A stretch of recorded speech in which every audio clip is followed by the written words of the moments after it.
Ce webinaire découle du dernier dossier thématique de l'ORES qui a été lancé en octobre 2023 et qui est intitulé Accessibilité financière aux études, quelles conditions pour la réussite étudiante?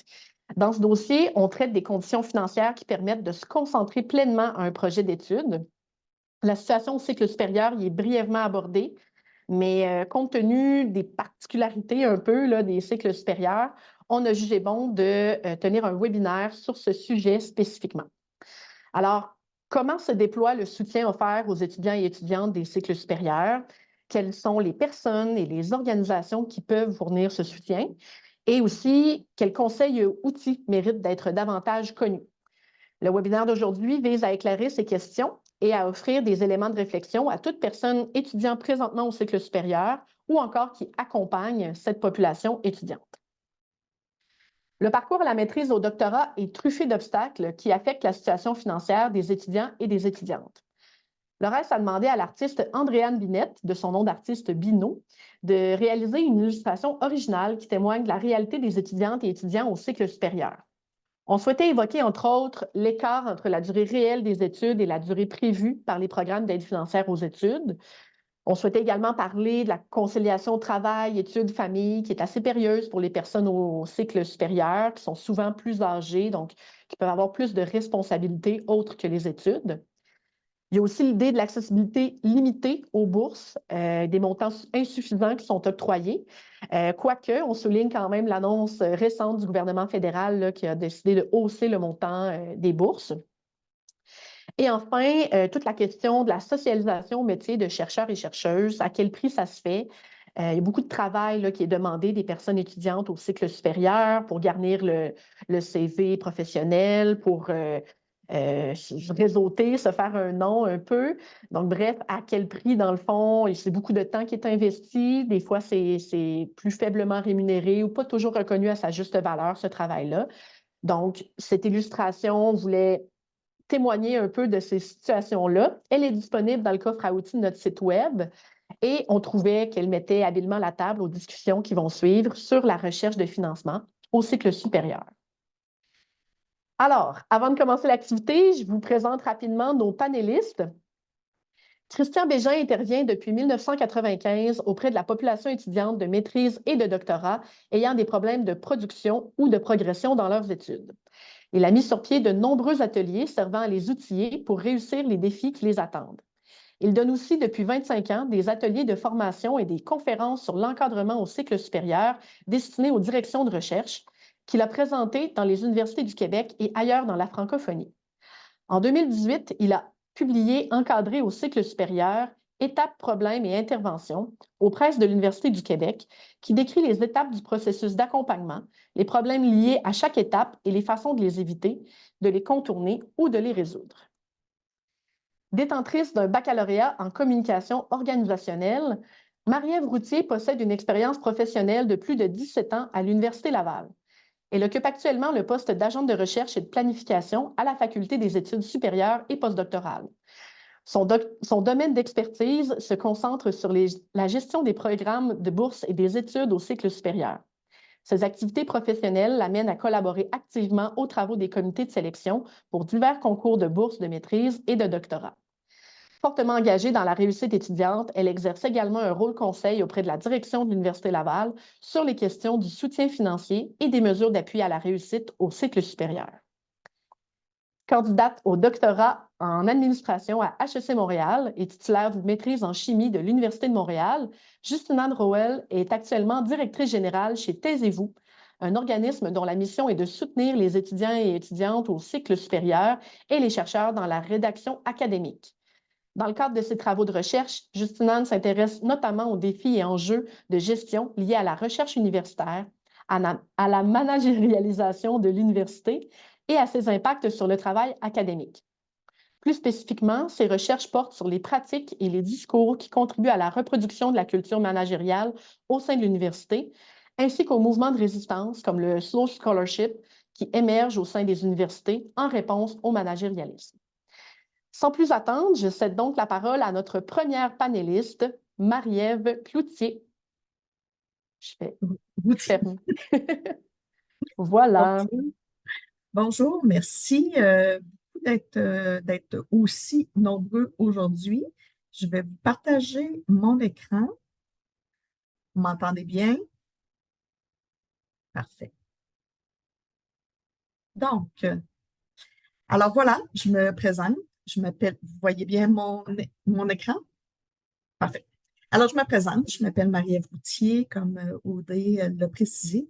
Je suis agente de recherche et de planification à la Faculté des études supérieures et postdoctorales de l'Université Laval.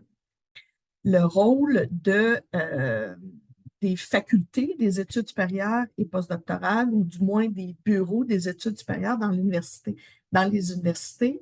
est généralement d'assurer une forme je dirais, de leadership pour toutes les questions qui vont toucher aux études supérieures et aux stages postdoctorales, mais aussi de soutenir les facultés et les directions de programme et d'offrir des services aux étudiants et à l'ensemble de la communauté universitaire pour s'assurer de favoriser la réussite des études au cycle supérieur. Donc, ça, c'est le grand contexte de notre travail là, au sein de mon travail à moi au sein de l'Université Laval, mais des professionnels comme moi qui œuvrent au sein de chacune des universités.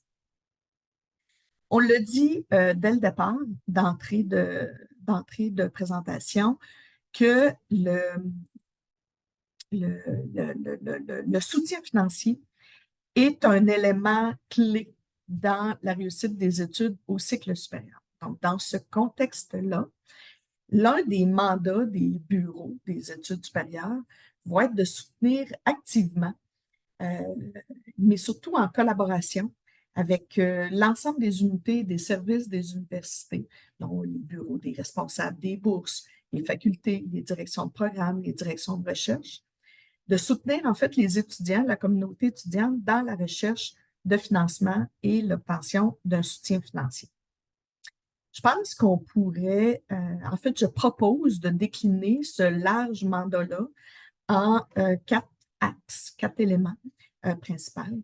Le premier va vraiment l'importance de notre rôle d'information et de diffusion de l'ensemble des occasions de financement. On va y revenir un petit peu plus tard. L'importance aussi de notre mission de développer des ressources et des outils pour favoriser la recherche, mais aussi la préparation des demandes de bourse. Notre mandat va aussi être principalement d'appuyer et de soutenir les candidats, vraiment dans la préparation de leur demande de bourse et de façon plus spécifique aussi, et dans le cas de mon travail à moi, je vais travailler en coordination et avoir à la coordination et la supervision, en fait, de l'ensemble des travaux des comités de sélection internes à l'Université Laval.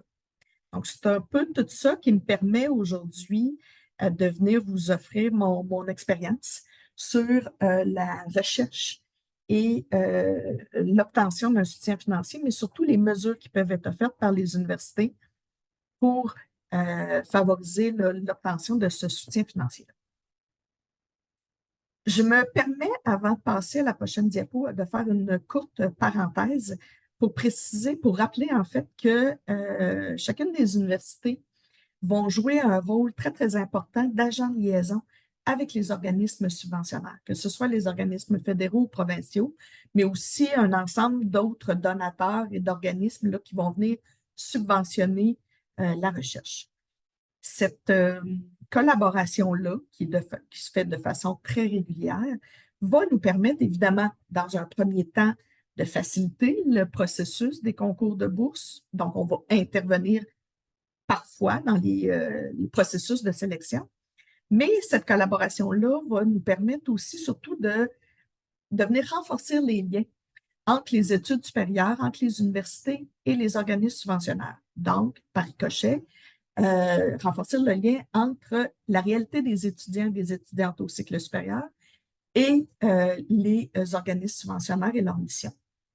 Donc, ça va nous permettre de vous offrir un accès privilégié à l'information et à des ressources qui vont être très utiles. Donc, je poursuis en revenant sur les mandats qu'on a identifiés plus tôt. Le premier étant évidemment notre rôle d'information. Les sources de financement au cycle supérieur sont très nombreuses. Il y a divers programmes de bourse. On va passer aujourd'hui, on va peut-être parler plus des bourses des organismes subventionnaires à la recherche, mais on peut penser aussi à l'ensemble des programmes de soutien financier qui vont être offerts par les universités, à l'ensemble des programmes de bourse d'admission, des bourses qui vont être offertes par des fondations, par des entreprises privées. Donc, les occasions de financement sont nombreuses et chacun des programmes de bourse va viser des objectifs différents et surtout des publics cibles spécifiques. Donc, ça peut rendre la recherche de financement un peu complexe, mais surtout parfois décourageante pour les candidats et les candidates, ou du moins les étudiants qui le font pour la première fois. Donc, dans ce contexte-là, l'un des premiers mandats des universités, ou du moins des professionnels de bourse, va être d'informer, mais surtout d'assurer une diffusion très large de l'ensemble de toutes les occasions de financement. Donc, pour ce faire, on va évidemment, dans un premier temps, s'assurer de répertorier l'ensemble des opportunités de financement. Donc, chacune des universités vont mettre de l'avant généralement un répertoire de bourses, une base de données, un moteur de recherche que je vous conseille fortement d'utiliser là quand vous commencez vos premières recherches de financement. Ça va vous permettre de faire un premier tour d'horizon. Ça va être important aussi pour nous on va travailler à faire ressortir les éléments importants et les particularités de chacun des programmes. Donc, on le dit, je viens de le dire, chacun des programmes vont viser des objectifs différents. Donc, nous, on va s'occuper de faire un premier tour d'horizon de quels sont les objectifs de ce programme de bourse-là, quelle clientèle on va viser, quelles sont les particularités. Donc, dans notre travail d'information et de diffusion, on va tenter le plus possible de faire ressortir ces éléments-là particuliers.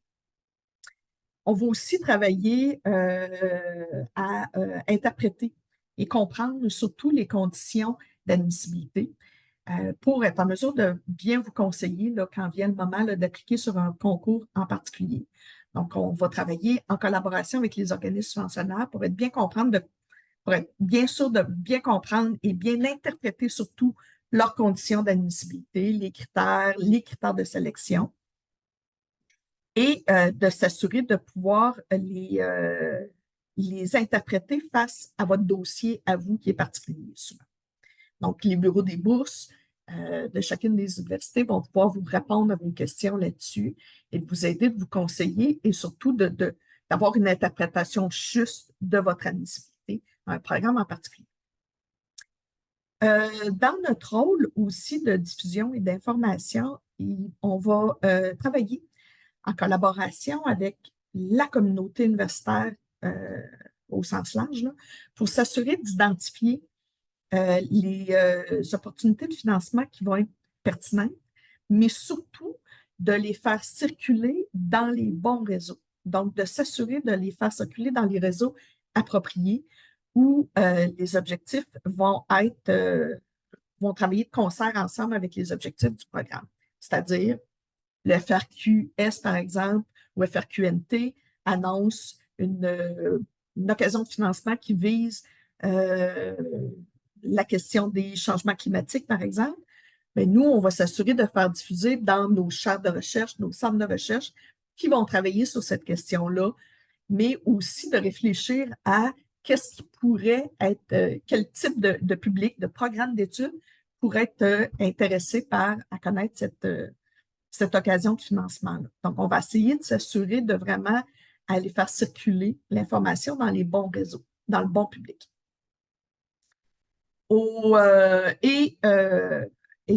Parallèlement à tout ça, on va aussi travailler à faire une veille stratégique sur l'ensemble de toutes les questions du financement. Donc, on va regarder c'est quoi les nouveautés, on va regarder c'est quoi les tendances actuelles pour essayer d'être toujours là, de l'avant là, et bien au fait de ce qui se passe dans le monde des bourses et du soutien financier. Donc, ça, c'est le rôle plus au niveau de l'information et de la diffusion. Mais au-delà de ce rôle-là, les universités travaillent quotidiennement là, à appuyer et soutenir les étudiants et l'ensemble de la communauté universitaire dans les démarches de préparation, mais ultimement d'obtention d'une bourse ou d'un soutien financier. Donc, comment on peut concrètement appuyer et soutenir les étudiants dans cette recherche de financement-là et dans cette option, dans la préparation des demandes de bourse? Il y a vraiment de nombreuses mesures que les universités pourraient mettre en place, mais selon mon expérience, il va être important de fournir et de penser à des outils et des ressources qui vont être très pratiques et adaptés à la réalité des étudiants. Ça va être aussi important de favoriser une approche collaborative, c'est-à-dire de travailler vraiment de concert avec l'ensemble des intervenants pour offrir des mesures qui vont bien fonctionner. Ça va être important aussi de s'assurer de la diffusion de l'expertise, le partage d'expertise et des connaissances, et de développer des opportunités puis des occasions pour les étudiants de développer leurs compétences là, en ce qui a trait à toutes les préparations de demande de bourse. Donc, je vous dirais que ça, c'est un peu un résumé de ce à quoi ce qu'on doit prioriser quand on pense à créer, développer des ressources et des outils pour les étudiants. Dans les prochaines pages, je vais vous partager avec vous des exemples d'initiatives, de ressources que nous, à l'Université Laval, on a développées au courant des dernières années et qui, de mon point de vue, de notre point de vue, fonctionnent bien. Parce qu'on a ciblé un peu ces 4 grandes orientations-là.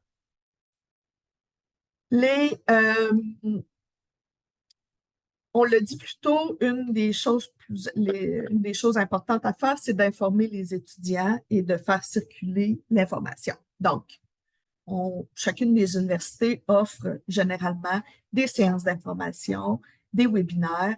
Ça peut prendre différentes formes, mais l'objectif ici est vraiment de présenter aux étudiants les occasions de financement et de les informer là, sur les différentes conditions puis le processus. Ce que je dirais qui est important de se rappeler ici, c'est vraiment pour s'assurer d'offrir des ressources qui vont être utiles, mais surtout utilisées par les étudiants. Il va être important de les proposer au bon moment. Au bon moment, ça veut dire de le réfléchir dans les cycles de bourse. Donc, généralement, les concours des bourses des organismes subventionnaires se tiennent sur un cycle annuel. Donc, à l'automne, c'est la période où les étudiants doivent faire monter leur dossier de candidature. Donc, c'est la période de mise en candidature qui sont ouvertes. Et puis, les étudiants préparent leur dossier et les déposent avant la date limite, bien sûr. Pendant l'hiver, les dossiers sont transmis au comité de sélection interne qui, eux, au comité de sélection national, provincial, et qui vont, eux, procéder à l'évaluation et au classement des demandes pour, ultimement, annoncer les résultats qui se font généralement à cette période-ci de l'année, au printemps. Comme on le voit, là, les résultats ont toutes sorti la semaine passée. Donc, c'est au printemps généralement que c'est annoncé pour que les étudiants puissent commencer à toucher du financement, soit à la session d'été ou à l'automne ou à la session d'hiver qui suit. Donc, ça va être important d'offrir ces séances d'information-là au bon moment, dans le fond, dans ce cycle-là. Donc, généralement, on va le faire très tôt au début de la rentrée de la session d'automne. Donc, dès les premiers jours de septembre, quand les étudiants sont de retour et avant les dates limites de chacun des concours. Il va être aussi très important pour les séances d'information de s'assurer de définir clairement le sujet de la présentation ainsi que le public cible. Par exemple, ça peut être utile de se concentrer sur un type spécifique de bourse pour éviter de surcharger la séance d'information et de surcharger d'informations diverses et de mêler beaucoup les candidats. Assurez-vous surtout aussi de cibler le bon public. Par exemple, évidemment, si votre présentation porte principalement sur les bourses de maîtrise, bien, assurez-vous de faire la promotion de l'événement auprès des directions de programme de premier cycle, par exemple. C'est pour s'assurer que c'est vraiment la bonne clientèle qui va être présente. Mais surtout, je vous dirais que nous, ce qui fait la différence depuis quelques années, c'est d'inviter les bons intervenants, de privilégier des experts vraiment qui vont pouvoir venir enrichir la présentation de leur expertise et de leur expérience. Donc, depuis quelques années, dans notre séance d'information qu'on fait là, à l'automne, on a pris l'habitude d'inviter un professeur ou une professeure qui a siégé sur un comité de sélection, soit interne, ou même un comité de sélection national ou international.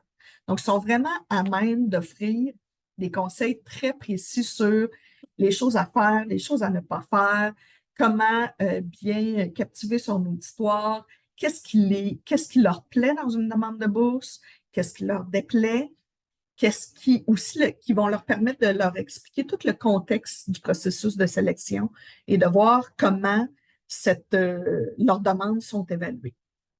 Donc, je vous dirais que c'est la partie toujours la plus appréciée là, des séances d'information qu'on offre, c'est-à-dire la partie où il y a vraiment un évaluateur qui vient témoigner et répondre aux questions des étudiants. D'autres types de ressources et de mesures qu'on peut mettre en place parce qu'au-delà de la séance d'information, qu'on va tenir 1 ou 2 fois par année, ça va être important de prévoir des documents de référence qui vont être disponibles et accessibles à tout moment dans l'année pour les étudiants. Ces ressources-là, ces documents-là, vont prendre différentes formes, évidemment, mais on va toujours vouloir les concevoir pour vraiment guider les étudiants à chaque étape du processus, puis leur fournir vraiment des conseils puis des informations utiles pour, évidemment, maximiser leurs chances de succès. Donc, dernièrement, en collaboration avec les professionnels des bourses et des membres des comités de sélection internes, nous avons élaboré un guide pratique d'une demande de bourse pour un organisme subventionnable. Donc, ça a vraiment été conçu pour accompagner les candidats dans la présentation de leur dossier de candidature là, aux bourses d'un des organismes subventionnaires. Donc, on va offrir vraiment des conseils préparatoires, mais on va aussi venir expliquer le processus de sélection.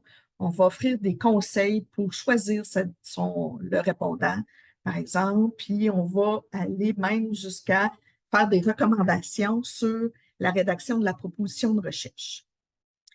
Un autre type de document de référence qu'on a créé dernièrement, on a mis en ligne sous la forme d'une foire aux questions, un document qui s'adresse aux étudiants et aux étudiantes qui vont utiliser le CV commun canadien pour faire leur demande de bourse. Parce qu'on a remarqué qu'on reçoit de multiples questions sur ce CV, ce fameux CV commun canadien-là. Donc, dans cette foire aux questions-là, on va leur donner des liens utiles, mais on va leur dire aussi comment compléter. Et tout ça fait en collaboration avec des membres de comité de sélection. On pourrait penser vraiment à d'autres types de documents de référence, des calendriers avec des dates importantes, des liens utiles. On pourrait penser aussi à faire des tutoriels. On pourrait penser à fournir au corps professoral des modèles de lettres de recommandation. Il y a vraiment toutes sortes de types de documents qu'on pourrait mettre de l'avant comme ça. Mais l'idée ici, c'est vraiment d'être très pratique et très visuel, puis est vraiment de centrer sur la procédure. Comme ça va être utilisé, comme on va les mettre en ligne de façon permanente, ça va être important vraiment de les regrouper à un seul et même endroit, de faire une genre de petite boîte à outils pour les étudiants quand vient le temps de faire leur demande de bourse, mais aussi assurez-vous de les mettre régulièrement à jour pour ne pas avoir du contenu qui est plus pertinent. On a parlé plutôt de favoriser une approche collaborative entre les étudiants, les directions de programme, les directions de recherche, entre les départements, et parce que ça va offrir de nombreux avantages, notamment vraiment le partage de connaissances et d'expertise, mais aussi le développement de compétences chez les étudiants. on va encourager vraiment la coordination puis le partage d'expertise entre les départements, entre les professeurs et les étudiants, entre les directions de programme et les directions de recherche, mais aussi cette collaboration-là peut être très, très possible et très pertinente entre les étudiants eux-mêmes. Donc, il y a quelques années, on a mis sur pied, en collaboration avec le Bureau des bourses et de notre bureau à nous, on a mis sur pied un programme de jumelage sur les bourses des cycles supérieurs. Donc, dans le cadre de ce programme-là, c'est d'anciens et d'actuels boursiers qui ont levé la main très généreusement pour venir appuyer et conseiller des étudiants qui sont actuellement en train de faire leur demande de bourse. Donc, quand les résultats des concours sortent, on écrit, nous, aux boursiers, premièrement, pour les féliciter, puis deuxièmement, de leur demander s'il y aurait le goût de partager leurs connaissances et de leur expérience avec des candidats pour une bourse. Donc, je vous dirais que la participation est leur participation est très généreuse. L'année passée, par exemple, c'est environ une trentaine de jumelages qui ont eu lieu. Donc, ce qu'on fait, c'est qu'à la demande du candidat, d'un étudiant qui est en train de rédiger une demande de bourse, on va le jumeler avec un étudiant qui est actuellement boursier. Et puis, on va généralement les jumeler d'un cycle supérieur, c'est-à-dire un étudiant qui fait actuellement une demande de bourse à la maîtrise va être jumelé avec un étudiant de doctorat ou un étudiant de doctorat pourrait être jumelé avec un stagiaire postdoctoral. Donc, c'est vraiment un type de mesure qui va vraiment favoriser là, un apprentissage mutuel, mais beaucoup l'échange d'idées et de conseils. Puis, ça fonctionne très bien là, chez nous, ce type de programme-là. On veut aussi cibler davantage là, les étudiants qui effectuent une première demande de bourse. Donc, parce que ça peut être une expérience qui est un petit peu intimidante, voire même paralysante. Donc, pour surmonter le syndrome de la page blanche, mais surtout initier les premières démarches, on veut travailler là, sur un atelier qui est plus pratique, où on réunirait des étudiants de premier cycle qui font une première demande de bourse de maîtrise pour les initier très, très pratiquement à aller voir les sites des organismes subventionnaires, ouvrir les premiers formulaires, prendre connaissance de quoi ça a l'air, ouvrir un compte. Donc, vraiment, l'idée ici, ce n'est pas encore fait. Et puis, je sais qu'aussi, peut-être que Justine Anne pourrait nous en parler. Je pense que Taisez-vous travaille aussi sur une initiative dans ce sens-là. C'est parfait. Donc, l'idée ici, c'est vraiment de familiariser les étudiants davantage avec l'univers un peu des fois paralysant là, des premières demandes de bourse. Donc, ça va permettre de mettre les étudiants en action, puis comme je viens de dire, de les familiariser avec cet univers. Donc, je m'arrête maintenant. Je passe la parole, je pense, à Justine Anne pour nous parler un peu de plus le volet de Taisez-vous et des initiatives que vous avez mis en place. Merci beaucoup, Marie-Ève. Merci pour la présentation. Puis effectivement, je laisse Justine Anne s'installer, partager son écran pour sa présentation. Si jamais vous avez des questions, vous pouvez les écrire dans l'option questions-réponses au bas de l'écran, puis on les répondra à la toute fin. Donc, Justine Anne, à toi. Super. Alors, est-ce que tout le monde voit bien mon écran? Je pense que tout fonctionne bien. Oui, super. Ben, bonjour tout le monde. Ça me fait vraiment très, très plaisir d'être avec vous aujourd'hui. Merci à Laurès pour l'invitation. C'est toujours un plaisir pour Taisez-vous et pour moi là, de venir discuter de ces enjeux-là qui sont au cœur de notre mission finalement. Donc, c'est ça. Moi, aujourd'hui, je viens vous parler à titre de directrice générale de Taisez-vous. Ça fait quand même plusieurs années que je suis impliquée auprès de l'organisme, mais aussi plusieurs années que je baigne dans le milieu des demandes de bourse. Là. Tu le disais tantôt, j'ai été étudiante en chimie, étudiante en administration. Donc, j'ai à la fois fait des demandes, j'ai été boursière du FRQNT, mais aussi du FRQSC, qui est en société culture. Donc, deux univers semblables mais différents.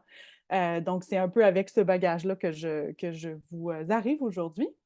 Et j'aimerais ça vous montrer là, en quelques minutes, en fait, comment les activités que Taisez-vous propose permettent de soutenir finalement la communauté étudiante, puis peut-être que vous serez intéressé à la fois à titre de professionnel ou d'acteur là, universitaire pour diffuser cette information-là auprès des bonnes personnes, mais surtout pour les personnes étudiantes qui nous écoutent puis qui aimeraient peut-être utiliser là, ces services-là pour se familiariser avec le processus de demande de bourse. Donc, peut-être brièvement, d'abord, qu'est-ce que taisez-vous? S'il y en a parmi vous qui entendent parler de l'organisme pour la première fois, ça vaut la peine de se présenter avec un nom comique, entre guillemets, comme ça. Des fois, on se doute de quoi il s'agit, mais pas forcément. Alors, taisez-vous, c'est un OBNL, donc, oups, oh, attendez une seconde, je pense que, non, OK. J'ai l'impression qu'il y a comme un déroulement automatique. Je vais juste fermer mon écran, puis je vais revenir. Je pense que, juste pour être sûr qu'on ne se fasse pas constamment déranger. Euh,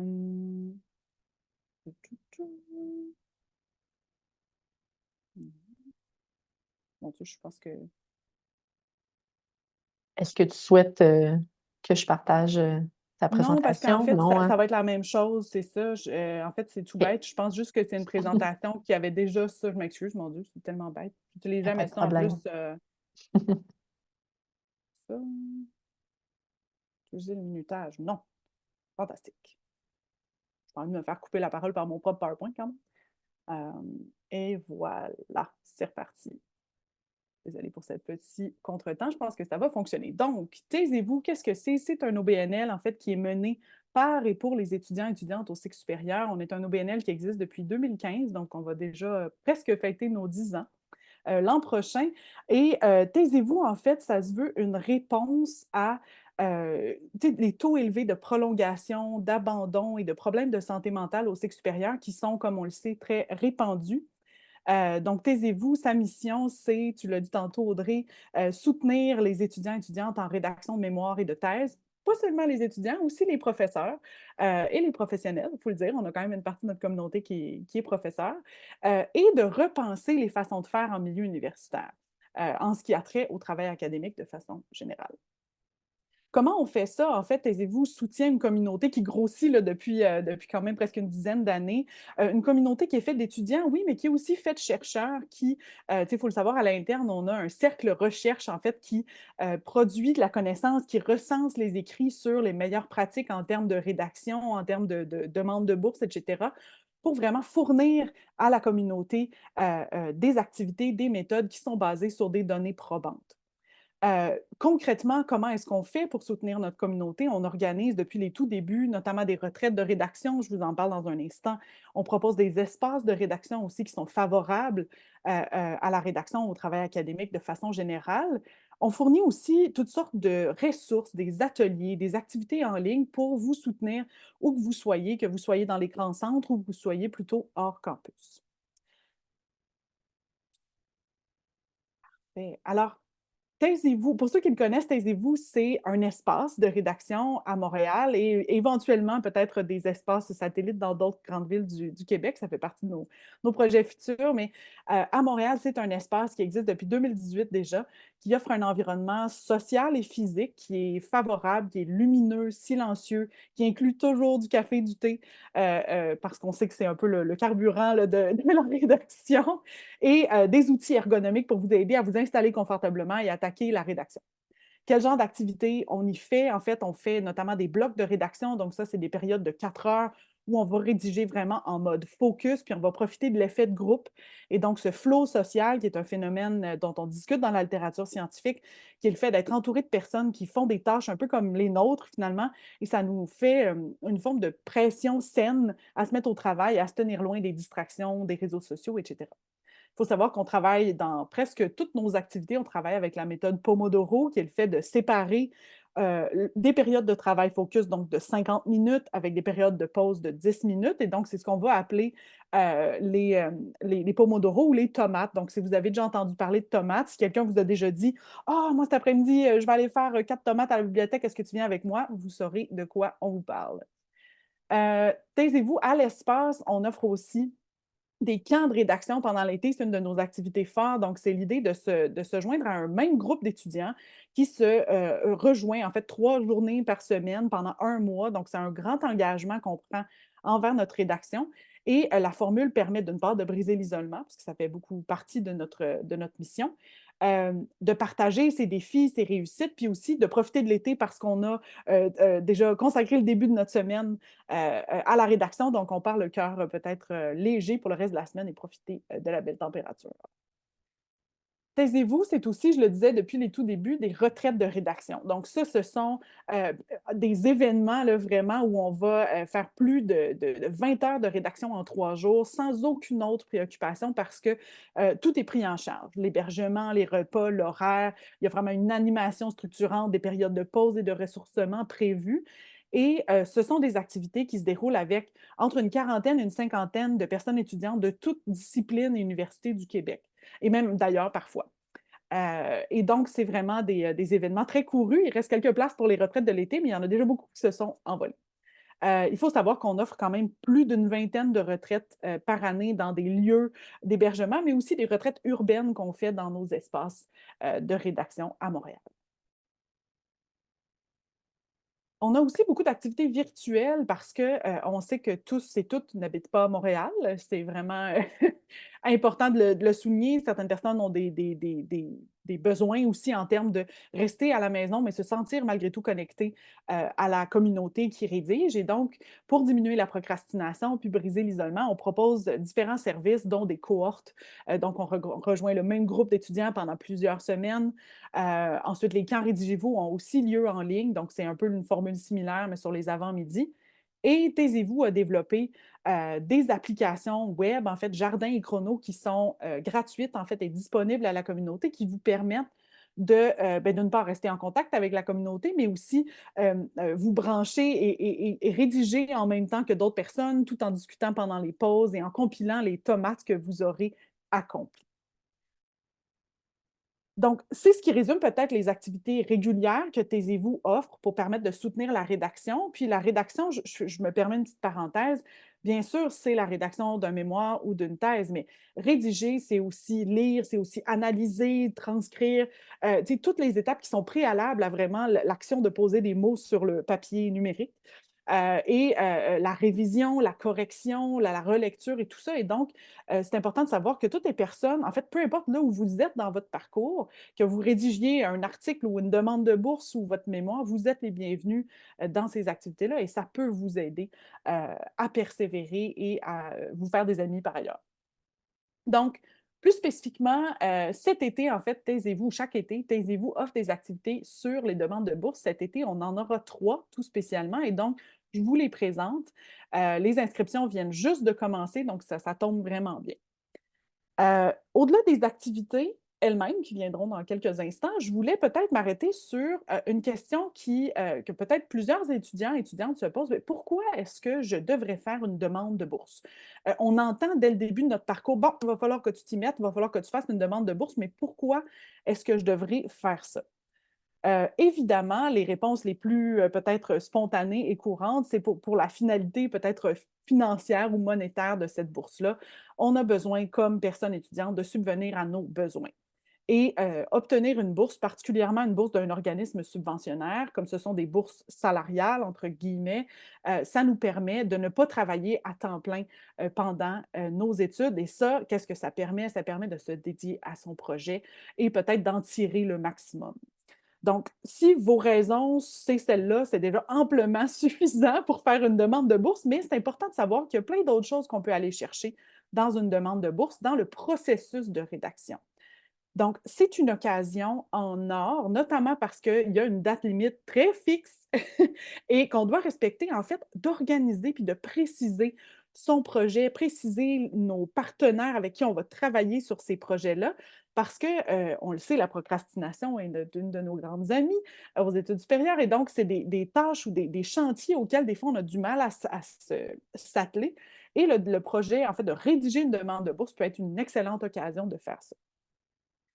C'est par ailleurs une occasion de vraiment maîtriser davantage son argumentaire. Pourquoi? Parce qu'on doit rédiger une demande de bourse en très peu de mots Et on doit donc choisir quels seront les objectifs de notre recherche, quelles seront notre méthode, la problématique, les éléments clés qu'on va mobiliser pour convaincre qu'on a un projet qui est faisable. Et ça, c'est utile, oui, dans le cadre d'une demande de bourse au cycle supérieur, mais ça va vous être utile dans plein d'autres sphères de votre vie. Peu importe ce que vous envisagez faire par la suite, si vous voulez travailler comme professeur-chercheur, si vous voulez travailler pour le gouvernement, pour des organismes parapublics, pour des organismes communautaires, vous allez devoir rédiger des demandes de subvention.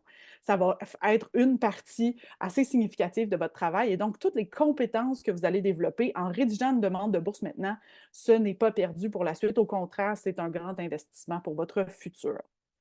Et en terminant, bien évidemment, rédiger une demande de bourse, c'est aussi solidifier sa candidature pour la suite de son parcours. C'est-à-dire qu'on va prendre le temps de répertorier nos réussites, répertorier les choses qui font qu'on se démarque. Et ça va nous aider pour se vendre, parce qu'on n'est pas toujours bon et bonne pour le faire, se vendre dans d'autres contextes qui ne sont pas juste celui de la rédaction d'une demande de bourse. Qu'est-ce qui est particulier avec les demandes de bourse? C'est le savoir-dire. En général, quand on fait de la recherche, on a développé une forme de savoir-être ou de savoir-faire où on s'apprête à le faire. On est capable, par exemple, en laboratoire, de faire nos expériences, d'analyser des résultats. Évidemment, on n'est pas nécessairement des experts, mais on est en voie de le devenir. Mais le savoir-dire, par exemple, c'est quelque chose qu'on a du mal à faire. La rédaction des demandes de bourse, c'est un genre littéraire qui est très particulier, qui est rarement mis en pratique au fil du parcours scolaire, qui se situe quelque part entre la dissertation, le storytelling et la planification stratégique. Parce que en rédigeant une demande de bourse, vous devenez en quelque sorte un gestionnaire de projet qui veut qu'on le finance pour son projet et qui doit se démarquer. Comme toutes les autres formes d'écriture, c'est pas inné, évidemment, mais je vous rassure, ça s'apprend et ça se pratique. Et c'est vraiment normal de trouver ça difficile la première fois qu'on le fait, mais plus on va le faire, plus on va même y trouver du plaisir. Euh, je le disais tout à l'heure, il y a plein d'avantages à faire une demande de bourse au-delà d'obtenir la bourse, là. Mais c'est un genre qui s'avère très pratique pour développer vos habiletés de communication, de vulgarisation. Ça, c'est super utile quand on va en congrès, c'est utile quand on réseaute, puis qu'on a quelques minutes pour faire une forme de pitch de vente sur qui suis-je et sur quoi je travaille. Euh, Plus concrètement, cet été, qu'est-ce qui va se passer en termes de demande de bourse? On a 3 activités phares qu'on organise chez Taisez-vous en collaboration avec les fonds de recherche du Québec. On va avoir une nouveauté cette année, en juin, en fait, qui va être une cohorte d'initiation à la rédaction de demande de bourse. Ça va s'appeler Ma première grande bourse. Et donc, qui sera en ligne les 4 vendredis de juin, où je vous présente les objectifs pédagogiques de ça dans un instant. Dans un deuxième temps, au mois de juillet, on va animer pour la deuxième fois un panel de discussion sur les demandes de bourse avec les FRQ, le CRSH et le CRSNG. C'est une activité en ligne qui est gratuite et ouverte à tous et toutes. Les inscriptions ne sont pas encore ouvertes, mais ça va se faire très bientôt. Et finalement, on a un grand classique qui revient cet été, c'est notre école d'été à la recherche de la Grande Bourse, donc qui est un peu une semaine intensive là, du 5 au 9 août, à la fois en présentiel et en ligne, où là, on va plonger dans nos demandes juste à temps pour la rentrée, en fait, pour se préparer à déposer nos demandes de bourse. J'ouvre une petite parenthèse pour dire que pour les 2 activités payantes, la cohorte et l'école d'été, bon, d'une part, les inscriptions sont ouvertes, mais aussi des bourses sont disponibles pour vous permettre d'y participer à moindre coût. Donc, vous pouvez visiter notre site Internet pour toutes les infos, ça viendra plus loin. Oui, donc pour les inscriptions sur la boutique Taisez. Qu'est-ce qu'on va faire pendant ces activités-là? Plusieurs choses. Bien, en fait, les objectifs de ces activités-là, surtout la cohorte et l'école d'été, c'est de se familiariser, tu le disais tantôt, Marie-Ève, là, avec le processus global de rédaction d'une demande de bourse. Ça a l'air d'être un grand monstre, mais en fait, il suffit de décortiquer pour mieux comprendre. On va notamment se pencher sur les bourses qui sont offertes par les principaux organismes provinciaux, fédéraux, mais aussi les bourses plus internes où peut-être la tâche est moins grande, mais tout aussi importante pour obtenir du financement. On va aussi se familiariser avec ce qu'on appelle la rétroplanification. Ça, on a un atelier juste là-dessus, à Taisez-vous, mais on va en parler pendant les écoles d'été pour planifier une demande de bourse en fonction de son programme, de son profil, de son projet, de ses priorités. Donc, on va, notamment dans la cohorte qui est assez tôt, là, en juin, se permettre de prendre notre temps pour bien faire les choses et pas arriver à la toute dernière minute. C'est l'occasion aussi de s'approprier le style de rédaction propre aux demandes de bourse. On va avoir plein d'astuces sur comment écrire en moins de mots, comment être plus clair, comment être plus direct, comment avoir le bon ton, etc. Donc ça, c'est des éléments dont on va discuter. On va concrètement, en fait, dans ces ateliers-là, mettre en pratique là, ce qu'on apprend pour réaliser la planification puis débuter la rédaction d'une demande de bourse, surtout dans la cohorte. Et dans l'école d'été, bien, on va, avec une demande de bourse qu'on aura peut-être déjà commencé, identifier les points forts, les points améliorés pour solidifier notre candidature. Ensuite, peut-être en terminant, ce que j'avais envie de faire, c'est peut-être un wrap-up des meilleures astuces là, que j'aurais sous la main pour les personnes étudiantes qui souhaitent en fait se mettre à la rédaction des demandes de bourse cette année ou qui peut-être ont reçu des résultats décevants là, dans les dernières semaines et qui souhaiteraient se tenter de nouveau d'obtenir une bourse pour la prochaine année. Ça va recouper certaines des choses que Marie-Ève a dit, mais je pense que d'un point de vue étudiant, premier point, c'est super important de rester à l'affût des sources de financement disponibles. Tu le disais, il y a plein de bourses qui sont offertes au sein des universités même et pour lesquelles il y a souvent peu de gens qui appliquent. Et donc, les processus, bien qu'ils soient compétitifs, le sont souvent beaucoup moins que pour les bourses des organismes subventionnaires provinciaux et fédéraux. Comment est-ce qu'on fait ça? Rester à l'affût, là, parce que quand on est nouvelle étudiant, étudiante, là, il y a tellement d'informations, c'est saturé. Il faut trouver les répertoires des bourses des universités, de votre université. Si vous le pouvez, inscrivez-vous aux infolettres, pas juste de votre université, mais aussi de certains regroupements de recherche desquels vous faites partie ou desquels vos directeurs et directrices de recherche font partie. Ces regroupements-là, ça peut être des regroupements comme de recherche, mais aussi étudiants qui souvent vont diffuser des offres de bourse exactement au bon moment pour vous rappeler d'y appliquer. Abonnez-vous aussi aux réseaux sociaux des organismes subventionnaires et de ces réseaux qu'on a nommés. Ils vont vous le dire que c'est l'heure de postuler, ils vont vous le rappeler. Donc, ça, c'est une façon de s'informer. Autre chose, et je ne saurais trop insister sur ce point, prenez connaissance des critères d'admissibilité d'un programme de bourse avant de rédiger votre demande. Pour plein de raisons, en fait, puis c'est des choses dont on discute dans le panel avec les organismes subventionnaires, il y a beaucoup de gens qui déposent des bourses pour lesquelles ils ne sont pas admissibles. Et donc, ils perdent énormément de temps à remplir ça a l'air un peu farfelu, là, mais c'est tout à fait vrai. Et donc, que ce soit en termes d'admissibilité, par exemple, de citoyenneté ou de niveau universitaire, mais aussi vous allez devoir fournir un certain nombre de documents et ce serait vraiment dommage que votre candidature ne soit pas retenue parce que vous n'avez pas joint le bon relevé de notes. Et ça arrive beaucoup plus souvent qu'on le pense. Ensuite, je le mentionnais tantôt, prendre le temps de planifier vos demandes de bourse. Pourquoi? Parce qu'il y a plusieurs étapes qui demandent beaucoup de temps, certaines plus, d'autres moins, mais je pense à l'obtention des relevés officiels, la mise à jour du CV, le CV commun canadien, lorsque c'est nécessaire, c'est quand même long, obtenir des lettres de recommandation. L'été, les profs sont en vacances. À la rentrée, c'est le brouhaha de la rentrée. Donc, plus tôt vous faites vos demandes et vos rappels, plus vous êtes susceptible d'avoir ce dont vous avez besoin. Mais aussi garder du temps pour l'écriture, la réécriture et la révision. Donc, envoyer vos demandes à des collègues, par exemple, pour être révisées. Ça fait le lien avec la prochaine astuce, qui est celle de prendre le temps de faire réviser vos demandes. Tu parlais tantôt, Marie-Ève, des programmes peut-être de jumelage ou de mentorat, des choses comme ça. Ça, c'est des choses qui sont offertes dans plusieurs universités, dans plusieurs départements. Ça vaut vraiment la peine. Et ce dont on se rend compte, c'est que souvent, les personnes étudiantes qui ont déjà fait des demandes et qui en ont obtenu, très récemment, sont souvent plus à même d'aider que des fois des directions de recherche qui ne sont pas au fait des dernières mises à jour. Puis là, bon, il y a le job d'informer les professeurs, bien sûr, mais les personnes qui sont passées à travers le processus tout récemment ont souvent des clés de compréhension super importantes. Ensuite, qu'est-ce que je voulais vous dire? Oui, c'est ça. Et donc, de vous inscrire aux formations qui sont données par vos universités pour comprendre quelles sont les attentes aussi, quelles sont les dates limites, etc. Donc, vraiment de faire réviser aussi, ça permet de savoir est-ce que je corresponds, est-ce que je réponds aux attentes, choses qui sont attendues de moi. Et finalement, et là, c'est un peu en lien avec les activités que je vous proposais tout à l'heure, ça vaut la peine de prendre le temps de s'approprier le style de rédaction qui est propre aux demandes de bourse.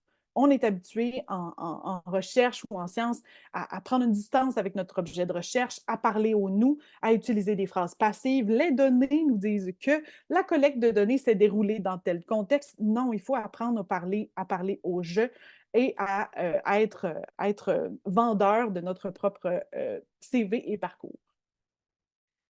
Donc, c'est ce qui résume un peu les astuces que j'avais envie de vous donner. Je rajoute quelques ressources qui seront, si je ne me trompe pas, Audrey, disponibles aussi sur la page du webinaire de l'ORES là, quand le tout sera publié dans quelques jours. On a enregistré le panel de discussion qui a eu lieu l'an dernier avec les organismes subventionnaires. Donc, vous pouvez le trouver sur la chaîne YouTube des FRQ et sur la nôtre. Et avec les FRQ, on a préparé aussi l'année dernière 2 capsules de 5 minutes assez efficaces qui permettent d'aborder à quel point est-ce qu'il faut s'y prendre d'avance pour rédiger une demande de bourse et comment est-ce qu'on articule sa pensée avant d'écrire. Donc, c'est 2 petites capsules qui pourraient vous être utiles, je pense.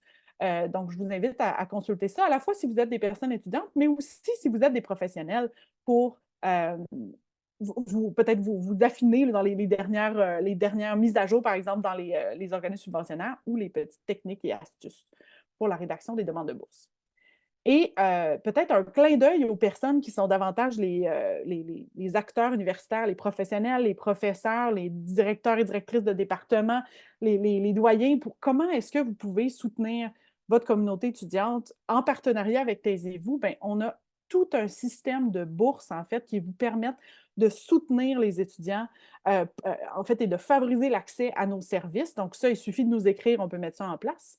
Vous pouvez faire appel à nos ateliers clés en main. Donc, oui, on a des ateliers sur les demandes de bourse pendant l'été, mais on en offre des dizaines d'autres durant l'année auprès des universités directement. Donc, ça vaut la peine de faire appel à nous.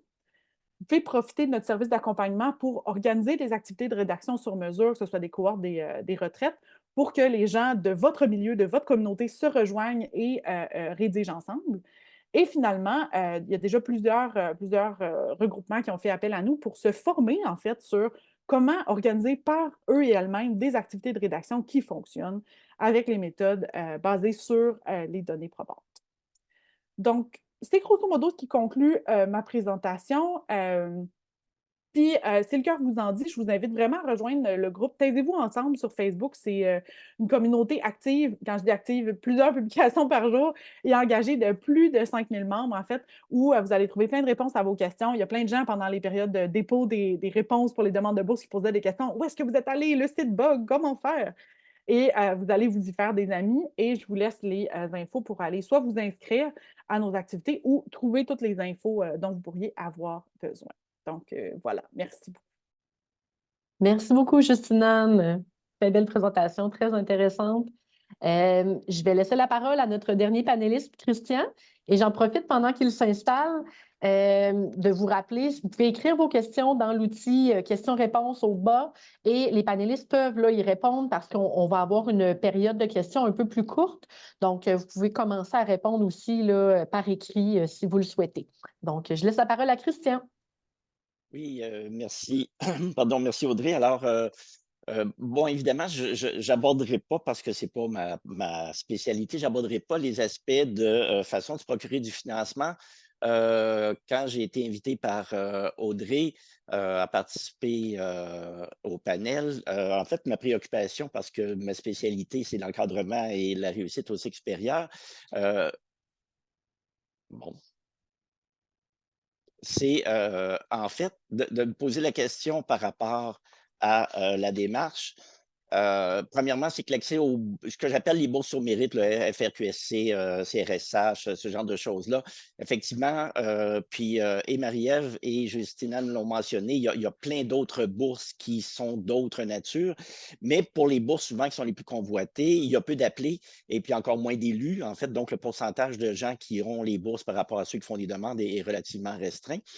Et l'autre aspect, et de par les étudiants que j'ai accompagnés au fil des ans, le financement doit participer à faciliter la réussite. J'ai évoqué ce point-là comme une espèce de préambule parce que, et je vais y revenir un peu plus loin, c'est quelque chose à un moment donné que aussi bien les établissements que les étudiants eux-mêmes finissent par oublier que le financement doit participer à leur réussite. Donc, 2 questions qui sous-tendent un peu ce que je vous présente. Quel type de financement pour quels impacts? Et quelles sont les conditions pour favoriser un impact positif dans sa réussite? Je vais passer rapidement sur certains éléments pour laisser éventuellement plus de temps aux gens pour répondre aux questions. Donc, j'énumère de façon rapide là, enfin, j'ai catégorisé les principales bourses que j'appelle le financement au mérite, donc qui sont des bourses qui sont en fonction du dossier académique. Bon, les FRQ, bon, SCNT, peu importe, CRSH, donc ce sont des bourses qui sont en fonction du dossier universitaire. Et comme je le mentionnais, il y a peu d'appelés, il y a encore moins d'élus. Il y a aussi un autre type de financement, ce que j'appelle le recrutement, encouragement, qui sont souvent des bourses fournies par les établissements, soit de façon automatique, notamment au doctorat. Donc, les étudiants, on leur remet un montant, soit annuellement, soit en fonction des trimestres, par le simple fait qu'ils soient inscrits. Ça se fait aussi à la maîtrise. Il y a des financements donc aussi facultaires par certains organismes en fonction de certains objets. Un troisième financement que j'appelle financement à la recherche, en fait, ce sont les emplois, les subventions ou le financement d'auxiliaires de recherche, notamment par des professeurs à l'intérieur même de leur propre subvention de recherche. Dans certains cas, il peut y avoir des emplois par certains organismes qui visent à effectuer de la recherche. Ce que j'appelle le financement à l'enseignement, en fait, c'est d'autres natures de financement que les étudiants peuvent aller se procurer, notamment par le fait d'être engagé comme auxiliaire d'enseignement ou de prendre des charges de cours. On le voit surtout au niveau du doctorat. Donc, un moyen d'aller chercher d'autres financements, bon, et autres emplois là, qui sont moins pertinents dans le contexte qui nous occupe. Pardon.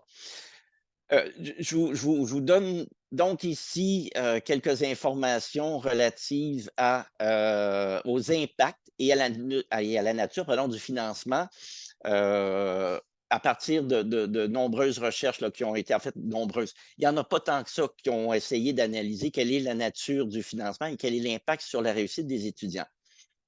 Le premier point, et là-dessus, toutes les recherches s'entendent, la nature du financement pour lequel il y a une meilleure réussite, une meilleure amélioration des compétences, un temps plus court pour compléter son diplôme, c'est le fait d'avoir un financement qui favorise le travail d'auxiliaire de recherche. Et c'est encore plus vrai, c'est pour ça une parenthèse, si c'est lié au sujet. Alors, plus le financement que les étudiants vont chercher sont liés au fait de favoriser leur implication dans des équipes de recherche, dans des laboratoires, et encore plus si c'est lié à leur propre sujet, plus ça leur permet d'avoir des conditions, un, pour réussir, et deux, l'aspect que je trouvais intéressant, de favoriser l'amélioration de leurs compétences comme chercheurs.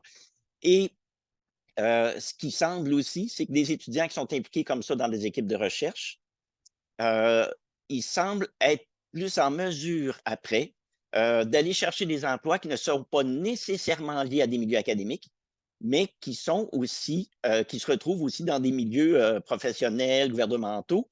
Alors donc, ce contexte-là fait en sorte que c'est un peu ce qui est plus favorable lorsqu'on cherche un financement. Les auxiliaires d'enseignement, charge de cours, en fait, ça semble plus que d'autres favoriser le développement de compétences de communication, d'explication de concepts complexes, de jouer un rôle de mentor ou de moniteur auprès des étudiants. Il y a un désavantage, c'est que ça peut amener des délais dans l'avancement, notamment parce qu'il semble que ça peut avoir tendance à amener l'étudiant à décrocher de son sujet pour se centrer sur des tâches liées beaucoup plus à l'enseignement. Le dernier type de financement qui sont ce que j'appelais les bourses au mérite tout à l'heure ou les bourses qui peuvent être fournies par les établissements. En fait, et c'était particulier parce que les étudiants qui reçoivent des bourses CRSH, FRQ, SCNT, ou les étudiants qui reçoivent des bourses de financement par des établissements, qui vont souvent permettre une beaucoup plus grande autonomie et une indépendance financière justement par rapport à d'autres sources. En fait, ce qui est particulier, c'est que ça développe moins. Les étudiants qui ont ces financements-là sentent, après un certain temps, qu'ils n'ont pas développé leurs compétences de chercheurs. Et semble-t-il parce qu'ils sont très souvent beaucoup plus isolés. Ça a une moins bonne intégration au département, à cause de l'indépendance que ça leur procure.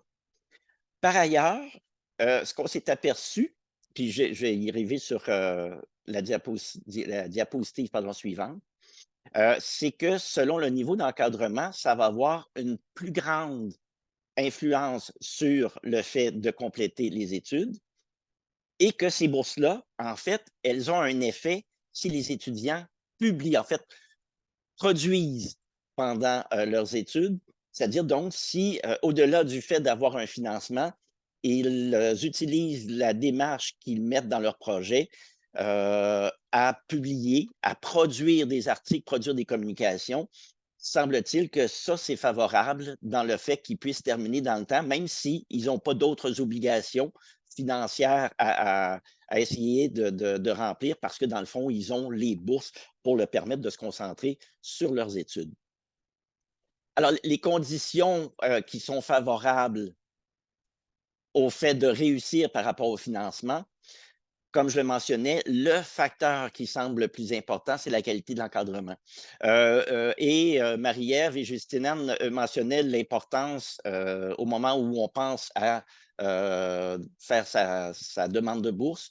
Très souvent, notamment pour les étudiants de bac qui arrivent à la maîtrise, il y a l'aspect d'importance de coordonner avec un professeur qui va encadrer son travail à l'intérieur de sa démarche de maîtrise ou de doctorat. Et ça, c'est vrai pour toutes les conditions. Il faut s'assurer que l'encadrement qu'on va recevoir au niveau de sa démarche, au-delà du financement, en fait, c'est que ça a beaucoup plus d'importance, cet encadrement-là, que le financement lui-même. Et que même si on est boursier du FRQSC, du CRSH, du CRSNG, si les recherches montrent que si le professeur qui nous encadre n'offre pas un encadrement qui est, disons, de qualité, en fait, qui est présent, qui nous accompagne, qui fournit un soutien sur le plan de la recherche, que finalement, il n'y aura pas beaucoup plus d'impact sur la diplomation qu'un étudiant qui n'aurait pas de financement, mais qui aurait un très grand encadrement. Alors, cet aspect-là, pour moi, est important. La bourse, oui, mais faites vérifier un peu de quelle façon le professeur vers qui vous vous tournez va vous encadrer, parce que c'est quelque chose qui joue un très grand rôle dans la capacité, donc, de mener son projet à terme, qu'on soit financé ou pas. Je reviens parce que je l'ai déjà évoqué. Le financement lié à la réalisation de la recherche ou à l'intégration dans des équipes de recherche proches du sujet notamment a beaucoup plus d'importance que d'autres types de financement.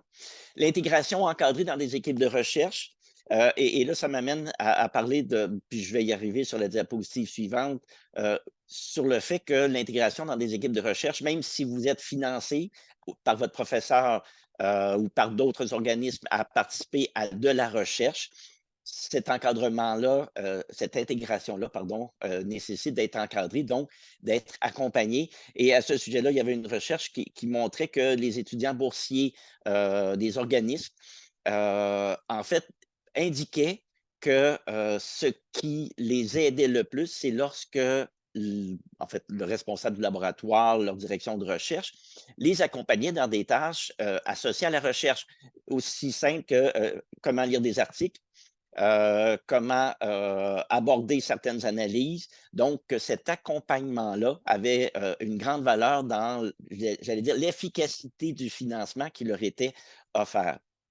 Et Justine l'a mentionné là-dessus, de même que Marie-Ève, on s'est aperçu que souvent les étudiants vont recevoir un accompagnement informel, bon, de la part soit des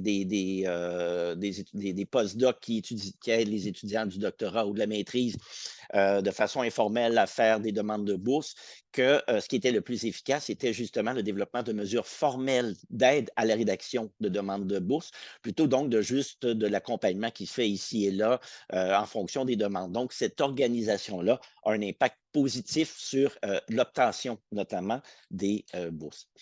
Et pour terminer, donc, un peu ce que j'évoquais au début, l'objectif premier, la diplomation et pas le financement. Je le mentionne, et là, c'est par rapport à des étudiants. J'ai régulièrement rencontré des étudiants qui finalement étaient plus intéressés par le financement que ça leur permettait d'avoir dans le fait de maintenir leur démarche pardon, dans la maîtrise au doctorat. Donc, ils cherchaient un financement parce que ça leur donnait du financement, plutôt que parce que ça les aidait véritablement à avancer dans leur démarche. Donc, c'est quelque chose avec lequel faut faire attention, justement de ne pas tomber dans l'idée que ben, c'est facile, je peux avoir des bourses, je peux travailler dans des laboratoires de recherche, j'ai un financement, ça me permet de bien vivre, ça permet de faire des affaires, mais à un moment donné, on finit par oublier que la démarche, qu'on fait la maîtrise doctorat, c'est pour diplômer et non pas de simplement me permettre d'avoir un travail pendant un certain temps. Je l'ai déjà évoqué à quelques reprises comme élément favorable, favoriser le financement qui implique le travail sur le sujet ou le travail de recherche, donc comme auxiliaire de recherche. Et sur cet aspect-là, je pense notamment aux établissements qui offrent, comme je l'évoquais tout à l'heure, des bourses. Ce que j'appelle moi au recrutement ou au soutien, donc à la maîtrise ou au doctorat. Dans certains cas, bon, faut faire une demande alors et il y a un concours qui se fait. Dans le cas du doctorat, souvent, le financement, il est automatique.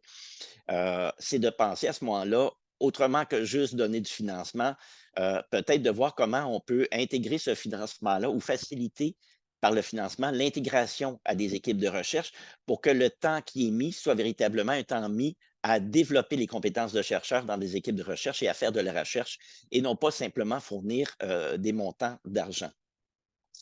Le contexte de financement doit pas nuire à l'avancement du projet. Là, je m'adresse aux étudiants particulièrement.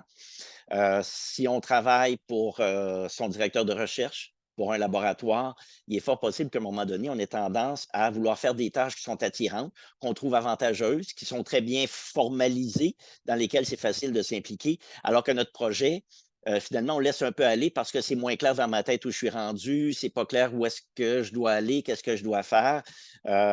Et là, qu'on fasse des tâches, là, je pense entre autres quand arrivent les demandes de financement des professeurs et l'organisation de colloques, où ça peut être tentant de dire je travaille beaucoup à des présentations, mais finalement, mon projet n'avance pas beaucoup parce que j'aime ça faire des présentations, j'aime ça les préparer, mais mon temps, je ne le mets pas nécessairement sur mon propre sujet. Donc, ça devient des tâches qui sont plus ou moins rentables.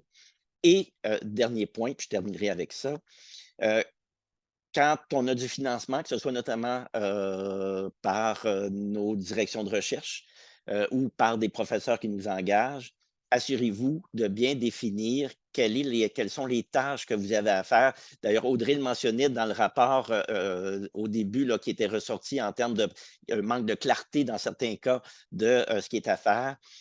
Définissez très clairement avec votre employeur, qui sont souvent votre direction de recherche ou les professeurs qui travaillent au laboratoire, ce qui relève du travail pour le laboratoire par rapport à votre propre recherche. Donc, quelles sont les attentes, quelles sont les obligations et quelle est la partie de ce travail-là qui peut vous revenir comme chercheur pour votre propre projet de ce qui se différencie et de ce qui est pour le laboratoire, parce qu'il y a beaucoup d'étudiants à un moment donné qui ne font plus la différence et qui finissent par travailler beaucoup sur le laboratoire, qui travaillent sur un projet de recherche, mais finalement, leur propre projet prend un peu le champ, simplement parce que toute l'énergie est mise sur le travail lié au labo, mais moins sur le travail associé à son propre projet.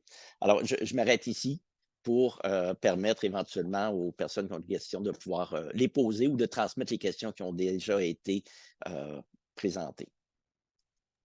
Merci beaucoup, Christian. Merci pour l'ensemble des présentations. Donc, effectivement, il nous reste du temps pour la période de questions. Donc, vous pouvez aller les écrire dans l'outil questions-réponses et je vais pouvoir les répéter tout haut. Mais je commencerai peut-être par une question un peu plus générale, puis qui s'adresse, vous répondez selon votre aisance. Là, mais il y a beaucoup de questions et dans l'outil questions-réponses et dans les questions qu'on a reçues préalablement suite à l'inscription au webinaire qui concernent les étudiants et étudiantes internationaux. Donc, quelle est la situation de l'accessibilité aux différentes bourses dont vous avez parlé, ou plutôt quelles sont les ressources vers lesquelles les étudiants internationaux peuvent se tourner s'ils ont des questions pour leur situation particulière, les conditions d'admissibilité, etc., etc. Donc, à qui veut bien répondre? Je pense que la réponse va me revenir. Oui, effectivement, c'est sûr qu'il y a certains programmes de bourse qui vont, dans certains cas, il y a des programmes de bourse qui vont viser exclusivement la clientèle des étudiants internationaux. Par exemple, on peut penser aux différents programmes d'exemption des droits de scolarité supplémentaires qui vont être offerts aux étudiants internationaux. Toutes les opportunités dont parlait M. Bégin de type de financement lié à un poste d'auxiliaire de recherche, d'auxiliaire d'enseignement, ce n'est pas un enjeu au niveau du statut là, au Canada. Et certains programmes de bourse, bon, depuis quelques années, là, les FRQ ont ouvert l'admissibilité de certains programmes de bourse aux étudiants internationaux qui résident au Québec. Et là, il y a des programmes de bourse aussi qui sont au gouvernement fédéral, par exemple. Je pense, par exemple, à la fameuse bourse Vanier qui était ouverte aussi aux étudiants internationaux. Bon, là, il y a des questions qui, avec les nouvelles annonces qu'on vient de recevoir du gouvernement fédéral, il y a des questions au niveau de toutes les bourses de doctorat que je ne pourrais pas répondre parce qu'il y a des précisions qu'on n'a pas. C'est-à-dire qu'ils ont annoncé une harmonisation de l'ensemble des occasions de financement au doctorat pour les fonds fédéraux. Pour le moment, je ne sais pas qu'est-ce qui va être harmonisé, comment ça va se concrétiser, tout ça. Mais il y a des programmes de bourse, effectivement, qui vont être ouverts aux étudiants internationaux. Mais c'est pour ça que je trouve ça intéressant de rappeler un peu ce que M. Bézin disait, dans le sens de il n'y a pas que les bourses de mérite. Il y a toutes sortes aussi d'autres occasions de financement qui vont être ouvertes aux étudiants internationaux. Fait que j'inviterais à think outside the box, là, un peu là-dessus.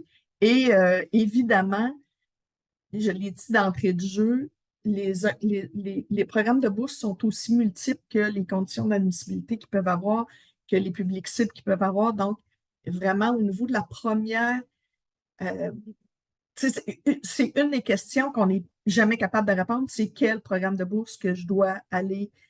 Il faut vraiment faire des recherches, essayer de voir qu'est-ce qui est pertinent dans notre contexte à nous, dans notre situation à nous et dans notre domaine de recherche à nous aussi. Merci beaucoup, Marie-Ève. Est-ce que quelqu'un voulait ajouter un complément de réponse ou ça allait? Hein? C'était pas mal complet. Super. J'enchaînerai. Il y a des questions aussi un peu plus spécifiques qui s'adressent entre autres à Christian, mais si d'autres ont des éléments de réponse. Vous mentionniez, Christian, que les étudiants qui ne parviennent pas à obtenir le financement au mérite sont souvent, en fait, c'est pas vous qui le mentionnez, mais la personne le mentionne, sont souvent mal notés lorsque vient le moment de trouver un postdoc ou un poste de professeur. Donc, est-ce qu'il peut y avoir aussi des écueils par rapport à ça pour l'intégration professionnelle future lorsqu'on n'obtient pas ces bourses au mérite? Je vais donner un principe général. D'ailleurs, c'est le principe qui vaut pour la carrière professorale par après. Le principe général, et c'est un peu l'aspect particulier pour les bourses au mérite. Premièrement, il n'y en a pas tant que ça de bourses au mérite. Donc, les étudiants, il n'y a pas tant d'étudiants que ça qui peuvent essayer de faire valoir ça.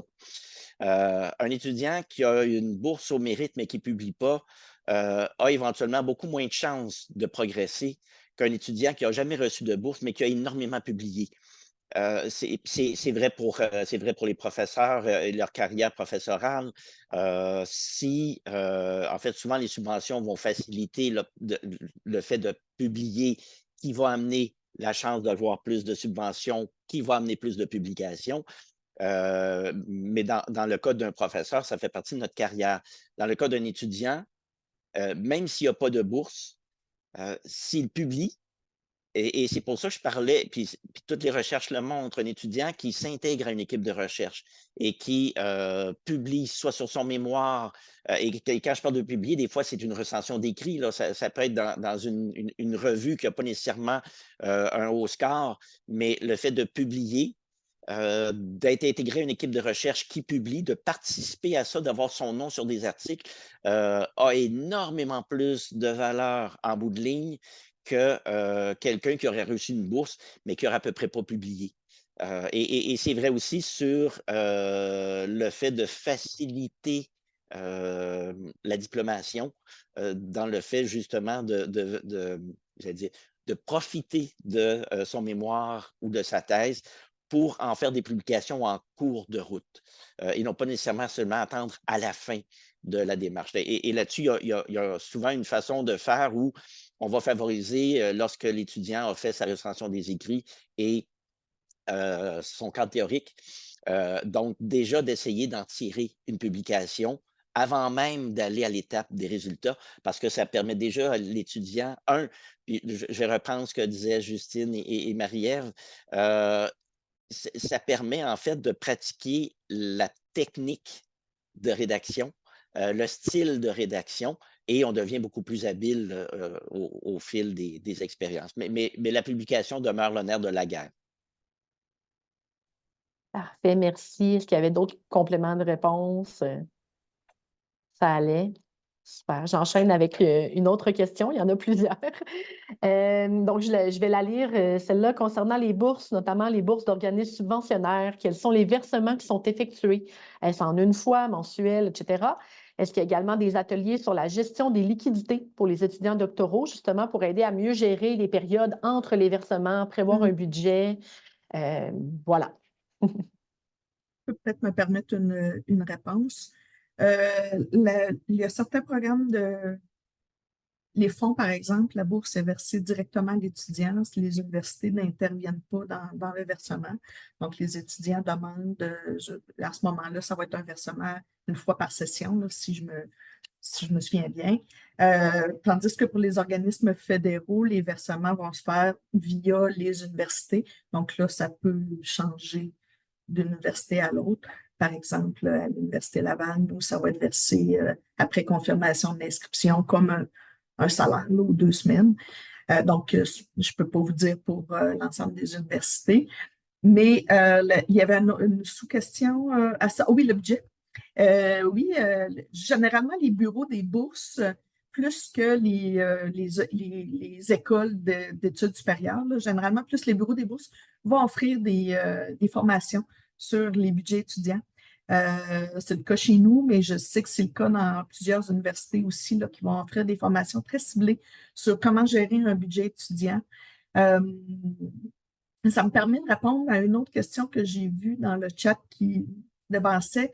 On a dit qu'on ne comprenait pas pourquoi on n'avait pas mentionné l'aide financière aux études comme une source de financement. Donc, l'AFE, là, ou plus communément appelé les prêts et bourses là, du gouvernement du Québec. Non, vous avez raison, on ne l'a juste pas mentionné, mais c'est effectivement une source de revenus qui est à ne pas négliger. Je pense qu'on ne l'a pas mentionné parce que ce n'est pas tous les étudiants qui sont admissibles à la recevoir. Donc, l'ensemble des étudiants internationaux ne sont pas admissibles à ces programmes-là. Mais pour les étudiants qui sont admissibles à le recevoir, ça peut effectivement faire partie de l'assortiment de financement pour pouvoir permettre là, de poursuivre des études au cycle supérieur.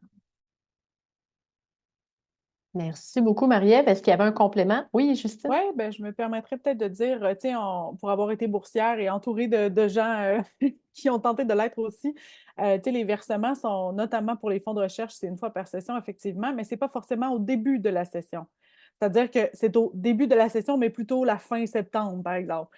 Et donc, c'est vraiment, tu sais, quand on parle de s'inscrire à des ateliers pour gérer notre budget, il y a aussi ça parce que, de mon expérience, même quand on fait toutes les choses dans l'ordre, le versement arrive après la date de paiement des frais de scolarité. En général. Fait que ça vaut la peine de se prévoir un petit budget d'avance. En tout cas, c'était mon petit commentaire pratico-pratique là-dessus. Merci beaucoup. D'autres éléments à ajouter? Non, ça va. Parfait. Ben, je vais aller piger dans une question qui avait été posée avant le webinaire, mais que je trouve assez pertinente. Est-ce qu'il existe des sources de financement possibles en fin de parcours? Parce que là, bon, on parlait des versements qui arrivent des fois un peu tard selon les frais de scolarité. Puis, bon, des fois, il y en a beaucoup à l'admission, mais plus on s'éloigne, là, plus qu'on progresse, moins il y en a. Est-ce qu'il y a des trucs qui existent?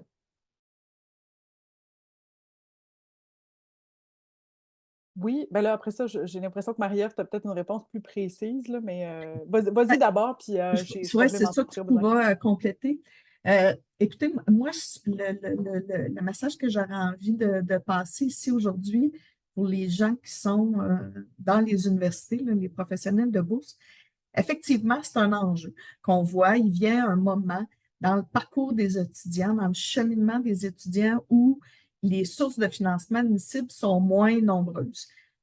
Généralement, les bourses au mérite, par exemple, on doit faut les obtenir en début de parcours et puis ils ont des durées très limitées qui sont souvent pas représentatives de la durée réelle des études au cycle supérieur. C'est d'ailleurs une des recommandations qu'on a adressées un des enjeux, en fait, qui est souvent soulevé soit par les associations étudiantes ou même les universités, là, auprès des organismes subventionnaires, la durée du financement qui ne concorde pas avec la durée réelle des études. Euh, donc, peut-être que c'est aux intervenants dans les universités à réfléchir un peu à ça. Dernièrement, nous, à l'Université à Laval, par exemple, on a utilisé une enveloppe budgétaire qu'on avait à notre disposition pour offrir des bourses de rédaction en fin de parcours. Parce qu'on a ciblé un moment très précis où on voyait que l'appui financier était moins présent. Et justement, quand on commence à s'installe dans la rédaction intensive de notre mémoire ou de notre thèse, ben, c'est bien là qu'on a besoin d'un appui financier. Donc, on peut se permettre d'offrir des plus petits montants, mais vraiment ciblés sur une période plus, plus pointue pour aller vraiment aider là, au moment opportun. Mais de façon générale, c'est un peu la réponse que je donnerais à cette question-là. Mais oui, c'est vrai, c'est un enjeu il y a des moments dans le cheminement des étudiants où l'ensemble du financement est moins présent. Merci pour la Ouais. réponse, Justine. Oui, je complémenterais en disant, tu sais, portez attention au répertoire de bourses de vos universités, départements, parce qu'il y a beaucoup de bourses qui ne sont pas nécessairement associées à où vous êtes rendu dans votre parcours, mais plus, puis je répondais à une question à ce sujet-là dans le Q&A, mais associées à, par exemple, le fait que vous soyez étudiant, étudiante par an, ou que vous travaillez sur des sujets en français ou sur telle thématique, ou que vous correspondiez à un profil sociodémographique particulier. Et donc, des bourses qui ne sont pas nécessairement des bourses de salaire là, qui ne couvrent pas votre année nécessairement, mais cumulées, ça peut quand même faire un certain nombre, ça peut faire un montant assez conséquent. Là, fait que n'hésitez pas à aller voir ça. Puis c'est souvent les choses qui passent sous le radar, là, je le répète, là, mais ça vaut la peine d'aller postuler. C'est souvent un peu moins compétitif, surtout si vous fitez vraiment avec le profil recherché. Si je peux me permettre, je trouve ça super intéressant ce que tu viens de dire parce que c'est vraiment là-dessus qu'il faut arrêter de penser juste à la bourse au mérite. Donc, c'est pour ça que souvent dans notre langage aujourd'hui, on a parlé de soutien financier. Donc, je pense que ça peut être aussi un amalgame de petites bourses, de différents programmes de soutien financier qui vont vous permettre là, de progresser et de ultimement diplômer. Donc, effectivement, là, de ne pas mettre tous nos œufs dans le même panier, de viser, de faire une recherche un peu élargie de toutes les sources possibles de financement. Puis j'ajouterais, il y a des choses aussi particulières que les caisses populaires des jardins qui offrent un montant à des étudiants maîtrise par le simple fait qu'ils sont à la maîtrise. Bon, il y a certaines conditions là, parfois, mais ce sont des types de financement justement qui sortent du contexte auquel on peut penser spontanément parce que ce sont les principaux connus, là, les fonds, les boursiers. Mais qu'on peut penser à ça. Puis je vais renchérir ce que Marie-Ève disait. Je m'adressais notamment aux établissements quand je disais là, les bourses qu'on donne aux étudiants de maîtrise ou au doctorat. Dans certains cas, il y a peut-être lieu effectivement je ne dirais pas concentrer, mais de maintenir un montant dans cette période-là de rédaction pour que justement l'étudiant ne soit pas à la période où ben, dans le fond, il faut qu'il rédige, mais il y a tellement d'autres choses à faire qu'il n'arrive pas à se concentrer. Puis Justinane, il organise des activités de 4 heures continues avec différentes tomates pour être capable de rédiger de façon intensive. Mais donc, c'est de penser comment, des fois, en termes d'établissement, on peut répartir les montants qu'on donne pour favoriser ces périodes-là où les étudiants ont peut-être un besoin là de s'isoler, de se concentrer à la tâche de rédaction parce que finalement, c'est ces derniers moments-là qui sont qui sont les plus cruciaux pour permettre de finir et déposer. Tout à fait. Merci, Christian. Je crois que ça va être notre mot de la fin parce que je trouve que ça termine bien. Ça ramène l'idée que le but de tout de ce chemin-là de recherche de financement, c'est la diplomation. Donc, bref, je trouve que ça conclut bien ce qu'on se disait. Donc, en fait, je vais juste me permettre, avant de laisser les gens aller, de remercier en fait nos panélistes qui ont généreusement accepté là, de donner leur temps et leur expertise pour le bien du webinaire. Je remercie aussi toutes les personnes qui ont assisté à l'événement d'aujourd'hui. Je vous laisse là, sur une réflexion, en fait, un article de vulgarisation scientifique. Si vous voulez poursuivre votre réflexion autour de la socialisation au métier de chercheurs et chercheuses, le dernier numéro de notre revue de vulgarisation Relais porte justement sur les cafés de rédaction académique. Donc, quel hasard! Et il me reste simplement à vous souhaiter une belle fin de journée. Vous rappeler que vous pouvez vous inscrire à notre infolette de l'ORES, nous suivre sur les réseaux sociaux, LinkedIn, Facebook, ou tout simplement consulter notre site web au oresquebec.ca. C'est là que vous allez voir apparaître dans les prochains jours notre page web avec l'enregistrement du webinaire ainsi que les documents de présentation de nos panélistes et d'autres ressources complémentaires là, qui vont s'ajouter. Donc, merci d'avoir été là et je vous souhaite une belle fin de journée. Au revoir.